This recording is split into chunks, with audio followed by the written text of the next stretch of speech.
बोलो जी। आदरणीय किसान भाइयों, आज हम इस टाइम खनौरी मोर्चे के ऊपर बैठे हैं और आज से मैं कह सकता हूं कुछ मिनट के बाद सरदार जगजीत सिंह जी दल्लेवाल 35वें दिन में अनशन का प्रवेश हो जाएगा। जो देश के किसान के लिए बड़ी लड़ाई लड़ते हुए आज 35 दिन से मैं कह सकता हूं वो भूख हड़ताल पर बैठे हैं, मनोवर्त पर बैठे हैं और मांग हमारी बहुत बड़ी है और देश के किसान के लिए, करोड़ों लोगों के लिए है कि सरकारी गारंटी इस कानून के तहत दी जाए ताकि किसान का कोई भी अनाज सरकार खरीद सके। और बहुत बड़े आंदोलन को जीतने के लिए आज लोकतंत्र है, इसमें शहरों की गिनती बहुत भारी होनी चाहिए। सभी भाइयों से मैं, जो भी मेरा इस प्रोग्राम को मेरी आवाज सुन रहे हैं, उन भाइयों से मेरा निवेदन है कि आज हम जिस जगह बैठे हैं, यहाँ फतेहाबाद जिले के हमारे किसान भाई हैं, हिसार जिले से हमारे साथी यहाँ आए हुए हैं, कैथल जिला और रोहतक सोनीपत के हमारे जींद जिले के भाई यहाँ बैठे हैं और जहां तक भी हमारी इस मोर्चे की आवाज जाती है,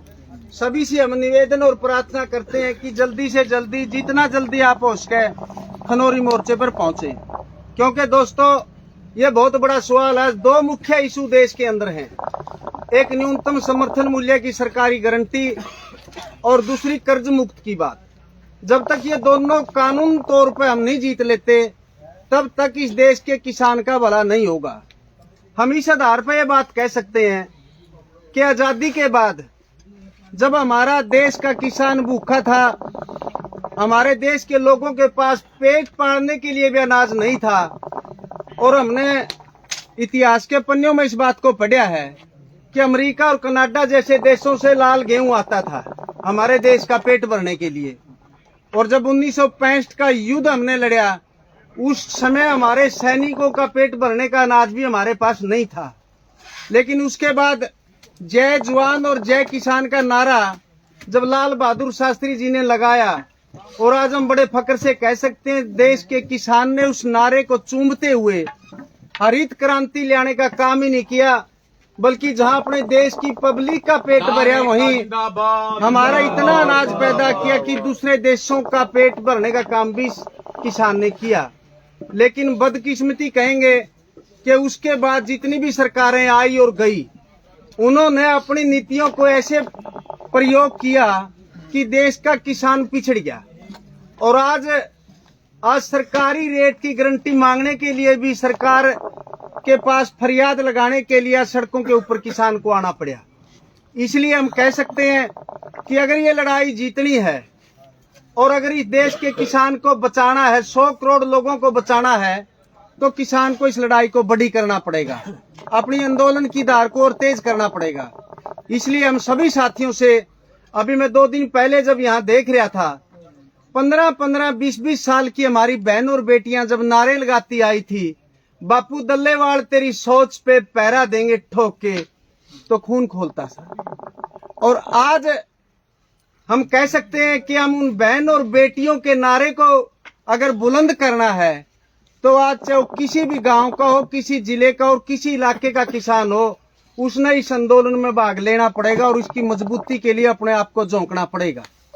आज जिस प्रकार से हम कई दिन से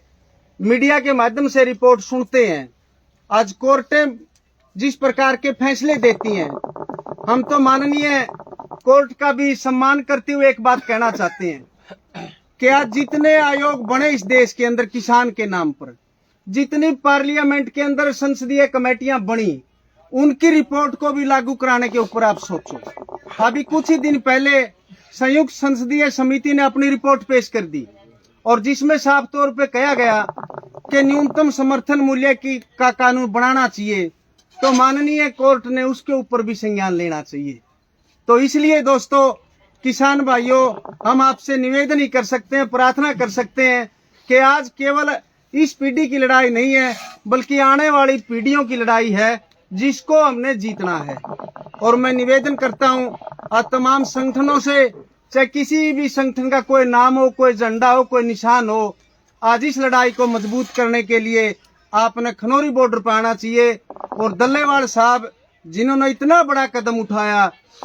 मैं कह सकता हूं जवानी के 40 साल से ज्यादा उस इंसान के इस आंदोलन के अंदर लगाए गए हैं। आज हम अगर उनकी कुर्बानी हो जाती है, शहादत दे देते हैं, तो दोस्तों आज इससे बड़ा कोई दिन नहीं है, इससे बड़ा कोई आंदोलन नहीं है। और मैं एक बात और कह सकता हूं कि आज अगर इस आंदोलन को हम हार जाते हैं तो आने वाले समय में मैं ये मानकर चलता हूं कोई आंदोलन नहीं होगा। और मैं एक बात और कहता हूं, अगर हम इस आंदोलन को आज जीत गए तो आने वाले 50 साल भी आंदोलन की जरूरत नहीं होगी। तो ये दोनों बातों को ध्यान में रखते हुए मैं उम्मीद कर सकता हूं कि हम 100% इस आंदोलन को जीतेंगे। और मैं एक बात और आप सभी साथियों को कह सकता हूं कि हम जब आंदोलन जीत करके हमारे घरों को वापस जाएंगे इस मोर्चे से, तो रास्ते में वही लोग होंगे, वही हमारी माता और बहन होंगी, हमारे भाई होंगे जो फूलों के साथ आपका स्वागत करेंगे। इस उम्मीद के साथ सभी साथियों का हम धन्यवाद करते हैं। और जो भी आज साथी हमारे इस मोर्चे पर आए हैं उनका भी मैं बहुत बहुत धन्यवाद करता हूं। और मोर्चे की कमेटी को जो भी हमारे सीनियर साथी यहाँ बैठे हैं उनको एक आश्वासन भी देता हूं हमारी ओर से, हमारे इलाके की ओर से, कि इस मोर्चे पर जितना भी हमारे से बन पाएगा, हमारे इलाके की ओर से जितने भी हमारे किसान भाई यहाँ आए हैं दूर दराज से, भाई एक बात तो हम पक्की कहते हैं कि कितने दिन तक भी यहाँ मोर्चा चले, हम हमारे भाइयों को भूखे नहीं रहने देंगे। भाई जो भी जरूरत होगी हमारा इलाका आपके साथ खड़ा है। आपका बहुत बहुत धन्यवाद। किसान एकता जिंदाबाद, जिंदाबाद, किसान एकता जिंदाबाद, जिंदाबाद, जिंदाबाद। जगजीत सिंह डल्लेवाल तेरी सोच पे, जगजीत सिंह डल्लेवाल तेरी सोच पे, मोदी सरकार मुर्दाबाद, मुर्दाबाद, मुर्दाबाद, मोदी सरकार मुर्दाबाद, मुर्दाबाद, मुर्दाबाद, किसानों का भाईचारा जिंदाबाद, जिंदाबाद, जिंदाबाद, लड़ेंगे लड़ेंगे जीतेंगे, जीतेंगे, लड़ेंगे लड़ेंगे जीतेंगे, जीतेंगे। बहुत बहुत धन्यवाद।